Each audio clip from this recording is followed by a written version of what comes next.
Hi guys, welcome to Love Speaks.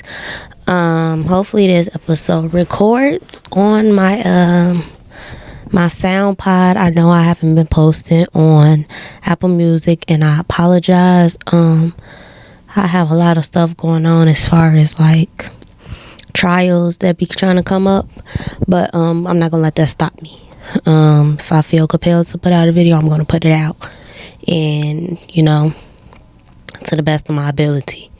So I really was, y'all, I wasn't gonna make an episode until tomorrow, but I really felt compelled to get on here because it's been a topic that's been weighing so heavy on my heart that I just have to speak on it. And I keep seeing stuff like come up talking about it and just everything, and I'm seeing people being ignorant. And so today we're going to be talking about being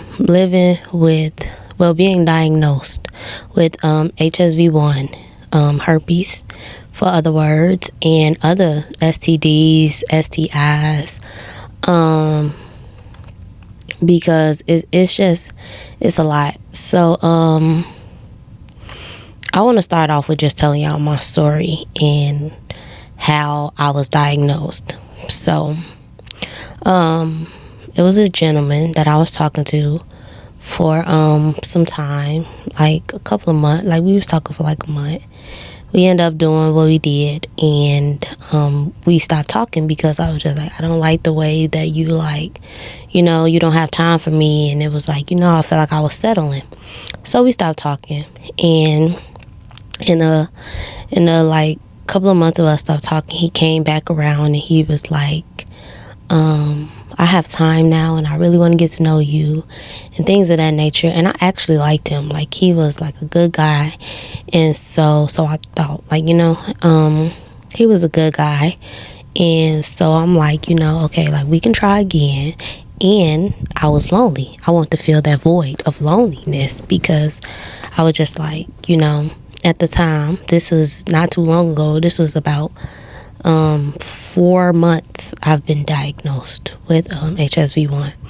So he comes back around, and when he come back around, we go on a date. The date was good, and so we end up doing what we did. And once we did it, the next day, like, I had a breakout, and nobody talks about how bad that really hurts. Like, it hurts. So I scheduled an appointment for the doctor because I'm just like, this is something not right. So, and I like to get tested every time I have a new partner. I like to get tested because of my past. Like 2 times I've almost gave something to somebody because I didn't get tested after my last partner, but I made it like my mission to get tested after every partner. So after me and him like did what we did, and I saw that he didn't change, I was like, okay, I'm finna get tested, and I'm finna just stop talking to him. But the next day, and then this was within like a couple of days of me trying to figure out like what's wrong. And so I had texted him. I'm like, something not right. He was like, I feel the same way. He was like, I've been in pain since, and I'm like, okay.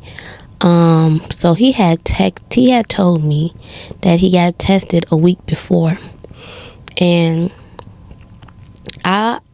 I believe that he already had the symptoms, and when he got tested, he just asked for a blood test. Now, when you have herpes, it's a different way you have to go about it. Like, if you're having an active breakout, you need to tell them. Like, you need to communicate with your doctors. You can't just be there and be like, I'm getting STD tested, because they don't test you for herpes. You have to ask for that. You have to tell them your symptoms, or they're not going to test you for it. So I feel like he did get tested, but I just feel like he got like the blood work back. And if you get blood work back, it's probably going to come out negative, because it haven't got to your bloodstream yet. So you have to communicate with your doctors what's really going on, and I feel like he didn't communicate it. So he told me that he got tested. I took his word for it. I don't even know if he really got tested. That this is just what I'm thinking. So me and him, we both say we was going to go get tested.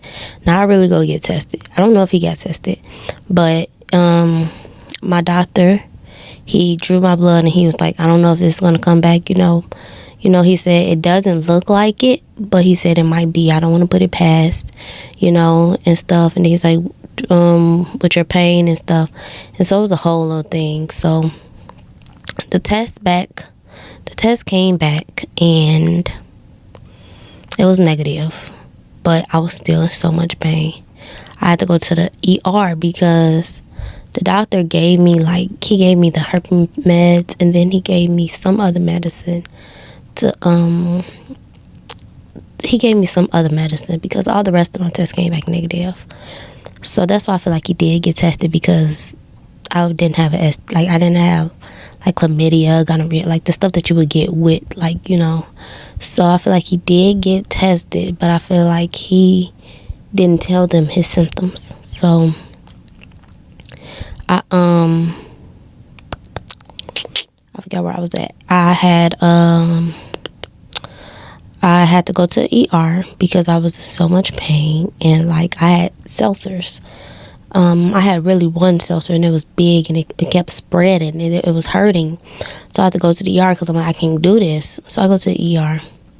They swab me because it's 2 tests that they'll give you. They'll give you a blood test, and they'll swab you. And my doctor's office, he ran out of the swabs.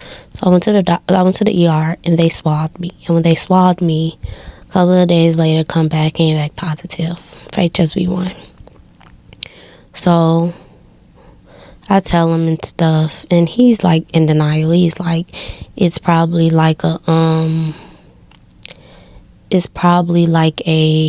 what did he say it was? He said it's probably just an infection. He swore up and down we had an infection, but I'm like, it's sexually transmitted, because so what do you talk I'm like, it has to be STD. So so all of that happened and whatever, and in the midst of me finding out that I had it, I was just more so ready of the breakout. I was wondering when the pain was going to end, because I was in pain for about 3 weeks. My doctor had to write me a note so I can get off work, because I couldn't work. I couldn't walk. So, and then he was just his breakout wasn't as bad as mine. He was 1 week and he was good,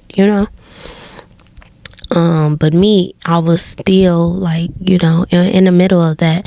We were still in communication, because, so this is what I want to talk about for real. I want to tell y'all my story, but I also want to tell y'all how I felt about it, how I got through it. Because when stuff like this happened to you, you feel like it's the end of the world.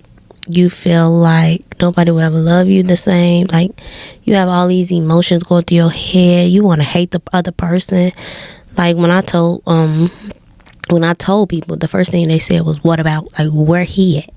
And it's just I'm not mad at him. And I even told him, at one point I asked him, did you do this on purpose? Because we wasn't talking, and then you just came back into my life out of nowhere, and then this happened. And I had, after he wasn't really responding. He just he went cold turkey on me. He stopped responding to me altogether at one point. So we haven't talked, but I had sent him a message, and I had just told him I had to ask you, did you do this on purpose? Because, I'm just trying to figure it out. I'm trying to figure out where did this go wrong? Where did this go left? And, I had told him, I'm not mad at you. I'm not mad at you. I wish you nothing but peace, happiness, I just hope that, I'm telling you, because he was still in denial about us having it. And he has said, like, he's going to get tested in 2 months, because that's when they'll tell you to get blood tested in 2 months, because that's when it goes into your bloodstream. If you don't keep getting breakouts within them 2 months, then you'll know. But he was like, I'm going to get tested in 2 months. And that was about the last thing I heard from him, because I'm just like, I just don't want you to go into this blindly thinking that you just have a breakout and you have sex with other females and you give it to them, because you clearly went and had sex with somebody, got it, and then came and brought it to me. But I'm not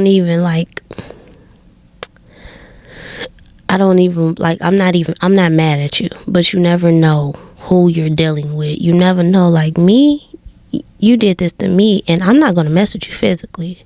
But God is, and I'm just going to pray that he have mercy on you. I pray that you didn't do this on purpose, because I really don't want you to get the backfire from it, because you don't mess with God's kids, especially not out of malicious reasons. And I feel like I just saw this post of this boy that gave this girl AIDS, HIV.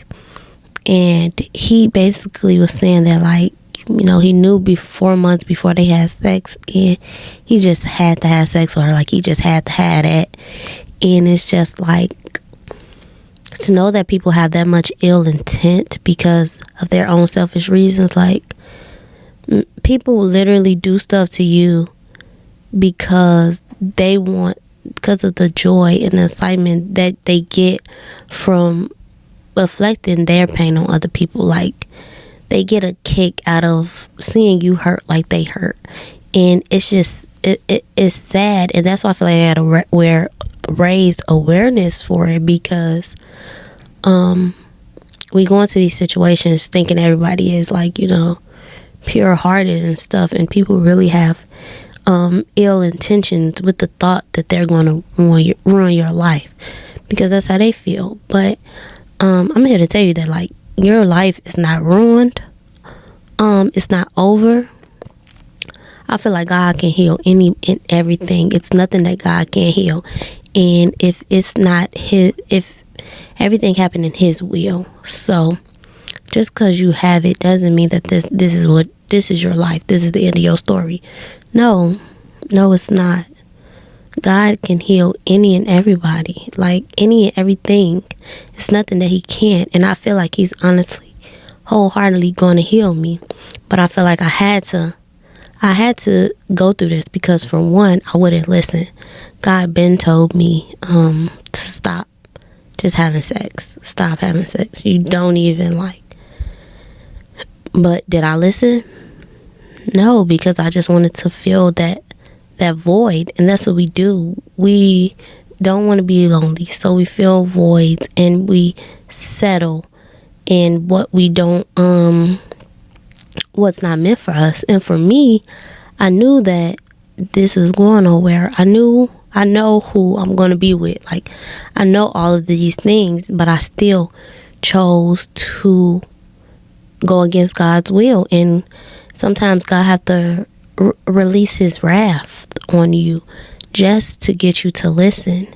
And you I'm listening now, because I'm like, just don't let me have another outbreak, because that hurts really bad. And I'm sorry. I'm hard-headed. It may for a soft ass. I'm sorry. I'm listening now. You got my full undivided attention. And ever since then, I haven't been on a date. I haven't been like talking to another man, because for one, the world is so ignorant. And I feel like if I talk to somebody that I know is not for me, that is not who God intended for me to be with, then it will take me backwards. Because when you tell people these things, and even before I even was diagnosed with it, I would like hear people like talk about it. Like when they bring it up to the conversation with me, they'll be so ignorant about it. And I'm just like, don't talk like that, like around me, because you don't even know what you're talking about. Like, people be like, oh no, you got this, like stay away from me. Like, what? Like, I was never that type of person. And so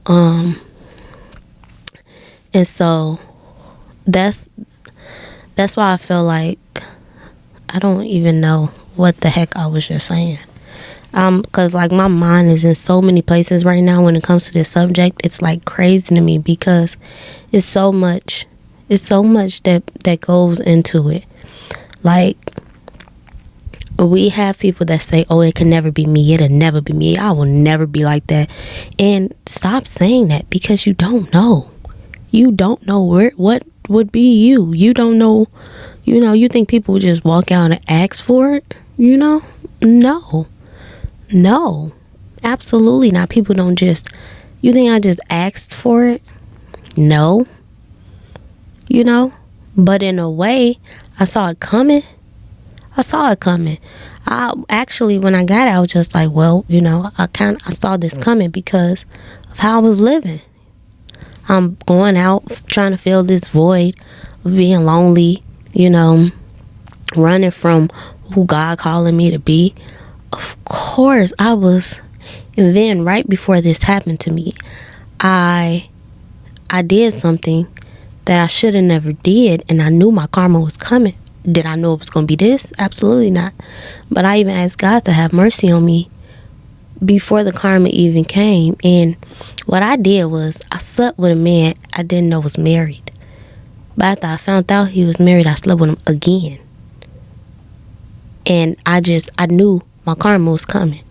Like, I knew my karma was coming because, that's not mine to have. And I still, in my selfish ways, did that. And I knew I was finna get karma, because nothing that goes around, it don't not come back around.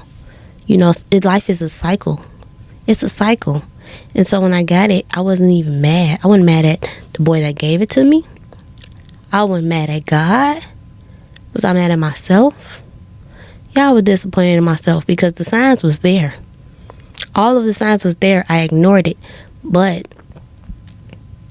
you cannot beat yourself up about it.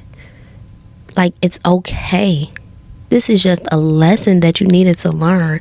This is just a part of your growth. You're going to have a testimony out of this world, a testimony to heal so many people.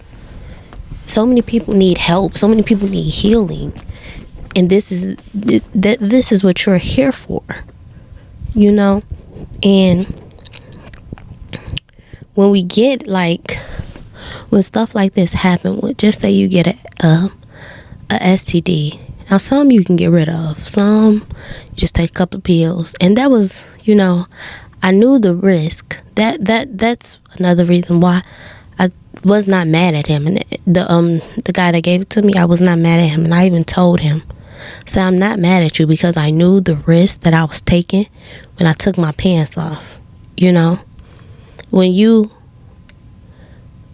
you take your pants off, when you agree, when you give consent to all of you, and you give consent to the consequences, you give consent to whatever happens beyond this. I gave you my consent. I gave you my permission. This is of a us thing, This is something that both of us agreed to, This is something that we knew the risk of before we started. I knew the risk.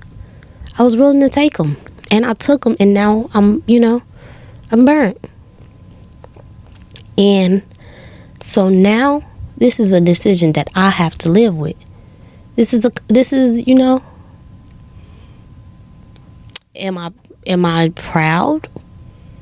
No, I'm not proud of what I did,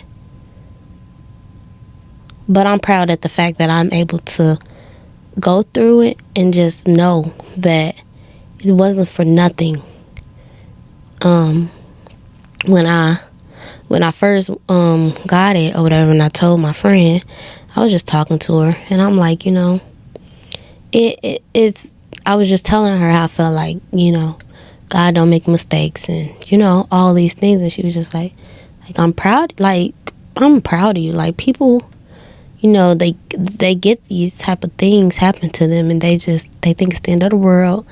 It's not something easy. It's not an easy pill to swallow. So she was just like, I'm proud of you and all that stuff. But it was just like, when I was in the, like, when I had to process it, I was in my bed for about a week crying because I was disappointed in myself. And I told my mom, I tell her everything. You can't keep nothing from her anyways. She she knows everything.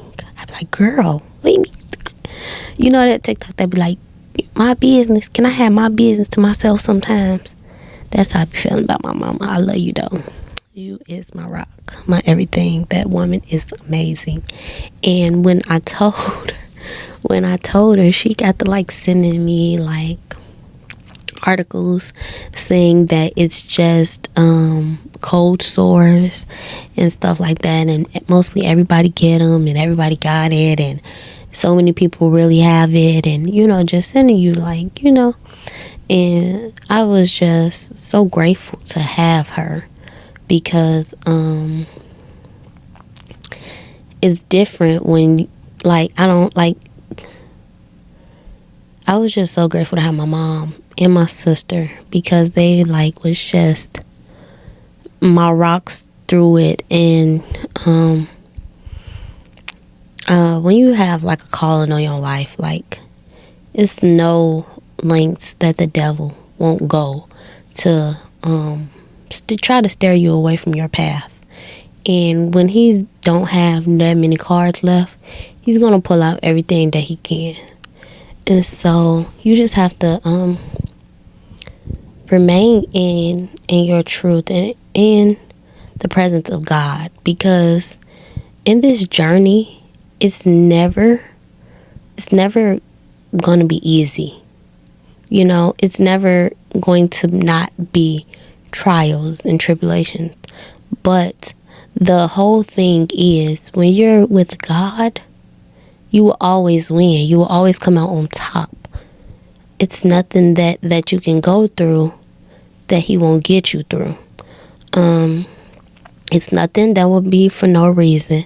Our hardest battles is to set us up for our strongest successes. Like, the thing that you thought was going to take you out is going to be the very thing that take you to the next level.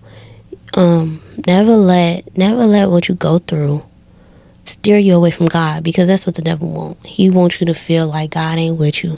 He wants you to feel like you're doing this by yourself. He wants you to feel like you're defeated. And I'm just here to tell that like that's not the case. That's not it. I don't care what you going through. I don't care what you've been diagnosed with. It's going to be okay. And don't be embarrassed about it. Because everybody have something that they're not proud of. Everybody have skeletons in a closet. The thing about me, though, is I'm not scared to show you my skeletons, because we all have them. And these same skeletons is going to help somebody else, It might be a little girl on here who's thinking about just going out and having sex. And this is my way of like, you don't need somebody in your face just telling you, no, don't do that, or this yelling at you. No, let me tell you, this is what happened to me.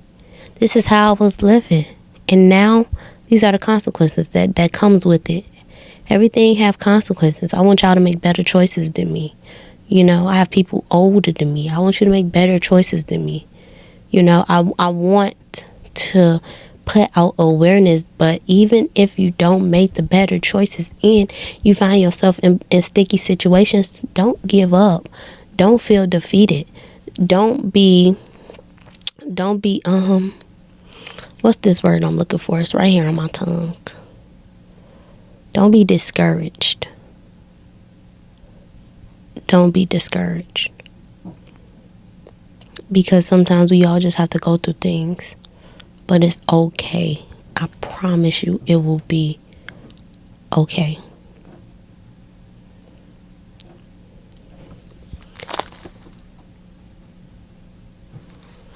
Y'all hear that? I hear a little something in the background. I have to see what that was. But yeah, y'all, I did not come here to really talk y'all ears off. I just really have to get that off my chest because it's just been, and then I've been seeing a lot of people talking about HIV, and it's just like, whoa, like, and then the way that people talk about it, like putting people down, like, stop. We gotta stop doing that. That is the most pussiest thing you can ever do. Somebody that's been diagnosed with something like HIV, like herpes, I get a breakout every once in a while. HIV, you get sick, like it can literally kill you. And for people to be so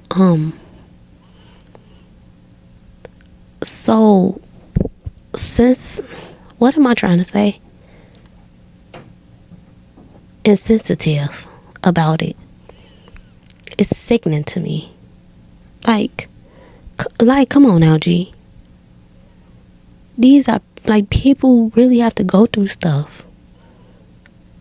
This is really making people sick. People really don't know if they're going to wake up tomorrow. This is just damn near just as bad as cancer. AIDS, HIV, damn near as bad as cancer because it kills you. You have to fight for it. And cancer, you can beat cancer. And you can, you're not going to be the same, but you can beat cancer. You can't beat AIDS. You can't beat HIV. I don't even know what type of healing God I have to do but I know He can. I know He can. But just to know that people, I'd say it's the most pussiest thing that you can do because people will kick you. Like, that's like, I would say one of the lowest points that you can be is when you have something that you know that you had control over and you feel like you messed up or something. That's the lowest you can be. And for somebody to laugh about that and make jokes about it, it's like being kicked while you already down. That's a pussy move. Why you kicking somebody when they already down? How about lift them up? I don't like that. Like, I ain't trying to get all up on y'all, all up in your grills. But I'm just saying, why are we kicking each other while we down? Lift somebody up. Why are we, and I know people gonna come just to be nosy. Oh, what, Shmaya? What? Yes. And what about it? Go put it in your group chat. Go hee hee ha ha hell. I don't give a damn. Because at the end of the day, I'm gonna win. You gonna be laughing in your group chat, and I'm gonna be laughing somewhere far, far, far away. But we gonna be laughing at different things. I'm gonna be laughing at all that I've been through, and I succeeded, and I got through it, and I got over it. All these obstacles. You're gonna be laughing at my all the things that build me to make me who I am. We're not the same. You're going to be laughing at all the stuff that you wish you could get through. You're going to be laughing at the strength you wish you had. You're going to be laughing at all the stuff that's installed in me that you wish was installed in you. We ain't the same, baby. So don't compete where you can't compare. Continue laughing. Continue talking about me in your group chats. Make sure you share it. Because you might help somebody. I don't even care about the views. But share it with your hee ha ha's. So somebody that need it can see it. And it can help them. But on that note, y'all, I digress. That's all I wanted to say to y'all today. I love y'all, and I will talk to y'all soon. Bye.